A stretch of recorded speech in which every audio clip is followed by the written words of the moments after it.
Imagine करो आप और आपका फ्रेंड दोनों जिंदगी में कुछ टाइम पास करने नहीं आए, दोनों को लाइफ में कुछ बड़ा अचीव करना है, दोनों सेल्फ इंप्रूवमेंट पर ध्यान देते हैं और गीगल की वीडियोस भी देखते हैं। कंटेंट कंज्यूम करने के बाद दोनों मैसिव एक्शन भी लेते हैं, लेकिन प्रॉब्लम यह है कि हर रोज एग्जैक्टली सेम आवर्स पुट करने के बावजूद 2 साल के बाद आपका फ्रेंड आपसे बहुत आगे बढ़ जाता है और आप में उतनी इंप्रूवमेंट्स नहीं हुई। आपको समझ नहीं आता ऐसा क्यों है। हर रोज 6 घंटे वो भी पढ़ाई अपने बिजनेस आइडिया पर काम कर रहा था, आप भी 6 घंटे फुल कंसंट्रेशन के साथ काम कर रहे थे। आप दोनों दिन में रिलैक्स होने के लिए 1 से 2 घंटे रील्स या नेटफ्लिक्स भी देखते थे। तो आपको लगता है कि वो मुझसे आगे कैसे बढ़ गया? क्या वो ज्यादा इंटेलिजेंट है या फिर उसके जीन्स ही ऐसे हैं और साथ में वो हमेशा फ्रेश रहता है, लेकिन आप थके हुए। अब इसके पीछे उसके जीन्स नहीं है, मोस्ट प्रोबेबली इसके पीछे का रीजन है बायोलॉजी। और अगर आप इसके पीछे की बायोलॉजी समझ आते हो तो आप भी उसकी तरह रिजल्ट पा सकते हो। देखो, आपके और आपके फ्रेंड में टोटल 86 बिलियन नर्व सेल्स हैं, जिसका मतलब है कि पूरी दुनिया में जितने लोग हैं उससे 10 गुना ज्यादा नर्व सेल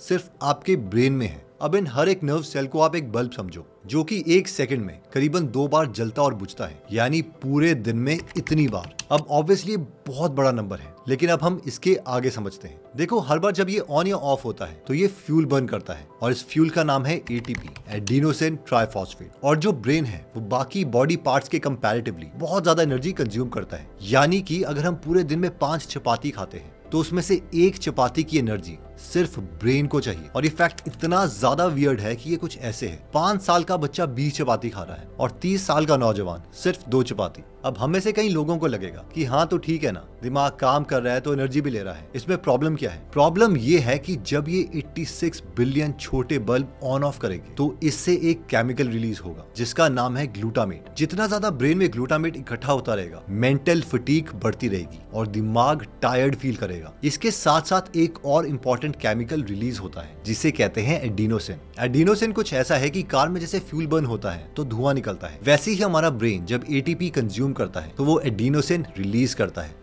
एडिनोसिन का काम है ब्रेन को बताना कि भाई तू थक गया है, रेस्ट कर ले, हम न्यूरॉन से और काम मत करवा। अब होता क्या है कि हम में से कुछ होशियार लोग कॉफी पी लेते हैं और इससे हम एक्टिव भी हो जाते हैं। तो क्या इसका मतलब है कि ये जो एडिनोसिन था क्या वो हमारी बॉडी से चला गया? नहीं, कैफीन हमारी बॉडी को सिर्फ इल्यूजन देती है कि एडिनोसिन वहां पर नहीं है। ये कुछ ऐसा ही है कि घर में आप झाड़ू मार रहे हो और वो जो सारा कचरा है वो बाहर फेंकने के बजाय सारा का सारा कचरा आप बेड के अंदर डाल रहे हो और कह रहे हो मैंने तो घर साफ कर दिया। इन शॉर्ट, जितना ज्यादा हम डिसीजन लेंगे उतना ज्यादा ग्लूटामेट और एडिनोसिन ब्रेन में रिलीज होगा और हम थका हुआ महसूस करेंगे। पर मेन सवाल तो ये आता है कि आप और आपका friend same amount of time के लिए काम कर रहे थे, लेकिन वो आगे कैसे निकला? तो वो इसीलिए आगे निकला क्योंकि आप दोनों के काम करने का सीक्वेंस अलग है। देखो, वो सुबह आते ही अपना P1 यानी प्रायोरिटी 1 टास्क करता है, जब ग्लूटामेट और एडिनोसिन ब्रेन में ऑलमोस्ट 0 है, और 4 घंटे डीप वर्क करने के बाद वो रेस्ट करता है, जिसकी वजह से उसे गुड क्वालिटी का डोपामिन शॉट भी मिलता है, यानी कि फील गुड हार्मोन, क्योंकि उसने दिन में कुछ मीनिंगफुल अचीव किया है। और इसके बाद वो 1 घंटा रील्स या नेटफ्लिक्स देखता है, लेकिन वो अपना दिन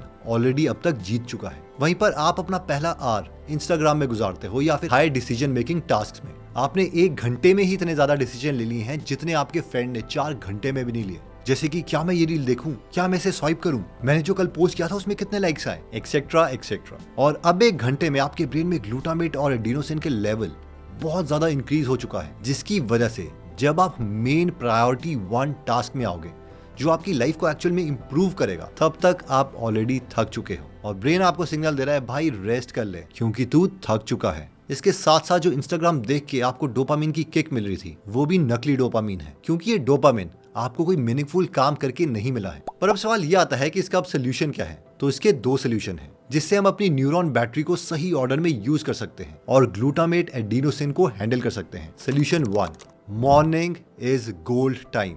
हमें सुबह उठते ही पानी और स्ट्रेच करने के बाद फोन ऑफ करना है। पहले 3 से 4 घंटे सिर्फ प्रायोरिटी 1 काम, स्टडी, कोडिंग, आइडियाज। इस time no Insta, no emails, ना ही कोई breaking news. Solution 2, decision diet. जितने ज्यादा आप डिसीजन लेते हैं उतना ज्यादा ग्लूटामेट सुबह सुबह रिलीज हो जाता है, इसलिए आउटफिट क्या पहननी है, ब्रेकफास्ट क्या करना है, वर्कआउट कब करना है, ये सब रात को डिसाइड कर लो। जितने कम डिसीजन होंगे हमारा ब्रेन उतना ही परफेक्टली काम करेगा। अब इमेजिन करो आपने अपने फ्रेंड को कॉपी कर लिया, आप भी सुबह सुबह अपना प्रायोरिटी 1 टास्क करते हो हो और बाद में इंस्टाग्राम या कोई हाई डिसीजन वाली चीज करते हो, पर फिर भी आपका फ्रेंड आपसे आगे बढ़ रहा है। अब ये कैसे हो रहा है? क्योंकि बायोलॉजी तो दोनों की अब सेम काम कर रही है। इसके लिए आपको एक और कॉन्सेप्ट समझना पड़ेगा जिसका नाम है टायर्डनेस एज एन इमोशन। अब हम में से कई लोग सोचते होंगे कि क्या टायर्डनेस एक फीलिंग है? ये कब से हो गया? मैं तो सोचता था कि ये फीलिंग नहीं, कोई फिजिकल चीज है। जैसे हमने पिछले पॉइंट में देखा कि मैंने कुछ अलग किया, मेरी बायोलॉजी में कुछ चेंज हुआ। तो ये कॉन्सेप्ट समझने के लिए इमेजिन करो, आप सुबह उठे, आप काम स्टार्ट करने लगे, लेकिन तभी आपको ऑफिस की ईमेल दिखाई देती है और आप कुछ थका हुआ महसूस करते हो। पर क्यों? अभी कुछ सेकंड्स पहले तो आप फुल ऑन एनर्जी में थे, पूरे दिन का प्लान बनाया था कि आज का दिन तो मैं जीत लूंगा। या फिर आप हॉस्टल में सुबह सुबह संडे को उठे और एकदम से घर वालों का मैसेज आता है, घर आ जा, थर्सडे को सब घर वाले आ रहे हैं, हम सब मिल लेंगे। और खुश होने के बजाय आप थका हुआ महसूस करते हो। एकदम से आपकी फीलिंग चेंज हो गई। और ये तभी हुआ क्योंकि आपको पता है कि अगर मैं घर जाऊंगा तो दोबारा से वहां पर वही लड़ाई होगी। पता नहीं हम मिलते ही क्यों है कि अगर सबको एक दूसरे से लड़ना ही होता है। या फिर आप सोचते हो कि मैं आज जिम जाना स्टार्ट करूंगा, लेकिन फिर आपको याद आता है कि 2-3 साल तक तो आपकी बॉडी बनने भी नहीं वाली और आप अगेन डीमोटिवेटेड, थका हुआ महसूस करते हो। इन तीनों एग्जाम्पल में एक कॉन्सेप्ट है जो कि है कॉन्जर्वेशन ऑफ एनर्जी। यानी हमारा ब्रेन हमारी एनर्जी को बचा के रखना चाहता है और जैसे ही प्रायोरिटी टास्क करते हुए हमें कोई ऐसी इंफॉर्मेशन मिलती है जो हमें पता लगता है कि ये टास्क तो बहुत बड़ा है और इसके लिए हमें बहुत ज्यादा एनर्जी कंज्यूम करनी पड़ेगी, तो हमारा ब्रेन उस एनर्जी को बचाने के लिए कहता है, छोड़ो यार, इतना ज्यादा टाइम वैसे भी लगना है, इसको हम करते ही नहीं है, मैं तुझे थका देता हूँ। पर अगेन सवाल आता है कि फिर अब इसका सोल्यूशन क्या है? तो इसका सोल्यूशन है कि जैसे ही आपको थका हुआ महसूस होता है, सबसे पहले आप सोचो ये रीजन 1 है या 2। यानी कि अगर आप प्रायोरिटी टास्क भी पहले कर रहे हो लेकिन कोई नई इन्फॉर्मेशन मिलने के बाद ही आप थका हुआ महसूस कर रहे हो, तो अब आपको अपने से सवाल पूछना है। और वो सवाल ये है कि ये जो नई इन्फॉर्मेशन मेरे पास आई है, जो नया टास्क मुझे करना है, क्या एक्चुअली इसके लिए मैं अपनी एनर्जी कंज्यूम करना चाहता हूं या नहीं? और क्या ये टास्क कंप्लीट करने के बाद मुझे अच्छा महसूस होगा या बुरा महसूस होगा? और अगर इसका आंसर है कि आपको अच्छा महसूस होगा, तो आपको उस टास्क को छोटे छोटे टुकड़ों में तोड़ना है। फॉर एग्जाम्पल, पूरा चैप्टर लिखने के बजाय आप सोचो मैं सबसे पहले एक पैराग्राफ लिखूंगा। 1000 दिन जिम जाने के बजाय बस मैं आज इतने बजे जिम जाऊंगा। याद रखो, जो टायर्डनेस है वो डेटा है, लेकिन क्या ये जो एनर्जी सेव करना चाहती है वो ठीक टास्क के लिए भी है या नहीं? अगर वो टास्क एक्चुअल में आपको इंप्रूव करेगा तो उसे छोटे छोटे टुकड़ों में तोड़ दो एंड स्टार्ट एग्जीक्यूटिंग। देखो, जो रीजन 3 है जिसकी वजह से हमें थकान हो सकती है, वो है कि एक्चुअल में हमें कोई मेडिकली कंडीशन है। अगर आपकी थकान का कारण रीजन 1 या रीजन 2 नहीं था, तो हो सकता है इनमें से हमें कोई मेडिकल कंडीशन हो, जैसे कि हाइपोथायरॉयडिज्म, आयरन या B12 की deficiency, diabetes, sleep apnoea, early heart disease, chronic infection, कोई हार्मोनल शिफ्ट हो रहे हैं और इसके लिए हमें डॉक्टर के पास जाना ही पड़ेगा। इसके अलावा न्यूट्रिएंट और लाइफस्टाइल गैप्स भी हो सकते हैं कि हम बहुत ही लो कार्ब वाली डाइट खा रहे हैं,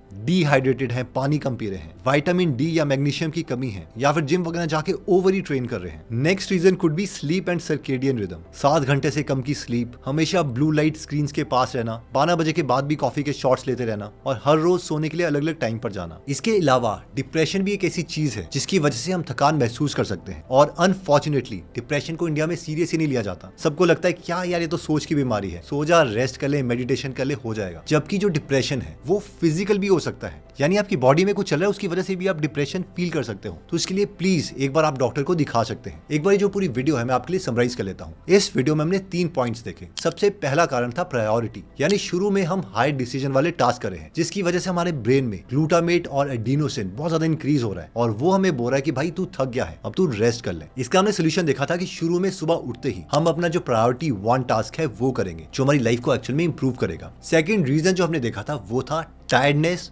एज एन इमोशन। इसके बारे में बहुत ही कम लोगों को पता है। टायर्डनेस एक इमोशन भी हो सकती है। इसमें हमने देखा था कि कोई भी टास्क जब हमें दिया जाता है तो हमारा दिमाग कंप्यूट करने लगता है कि इसके लिए मुझे जो टोटल एनर्जी है वो कितनी लगेगी। अगर ये एनर्जी बहुत ज्यादा है तो कॉन्जर्वेशन ऑफ एनर्जी करता है, यानी जो मेरा ब्रेन है वो हमेशा से चाहेगा कि छोड़ यार, इस काम को ही नहीं करना, इतनी ज्यादा एनर्जी लगेगी। और इसका सोल्यूशन ये है कि सबसे पहले हम खुद से पूछे कि ये जो काम मैं करने वाला हूँ, क्या इस काम को करने के बाद मैं अच्छा महसूस करूंगा या बुरा, यानी मेरी लाइफ को क्या ये मीनिंगफुली आगे बढ़ाएगा कि नहीं। अगर इसका आंसर हाँ है तो हमें उसे छोटे छोटे टुकड़ों में तोड़ना है। और फाइनली थर्ड था कि एक्चुअल में हमें कोई मेडिकल कंडीशन है, जो कि लिस्ट ये है। एनीवेज दोस्तों, अगर आप ऐसी नॉलेजेबल वीडियोस मिस नहीं करना चाहते तो सब्सक्राइब करने के बाद बेल का बटन दबाना मत भूलिएगा। और हाँ, अगर आप 2500 से ज्यादा बुक समरीज हिंदी में पढ़ना या सुनना चाहते हैं तो आप गीगल एप्लीकेशन डाउनलोड कर सकते हैं। मिलते हैं दोबारा नेक्स्ट वीडियो में। जय हिंद।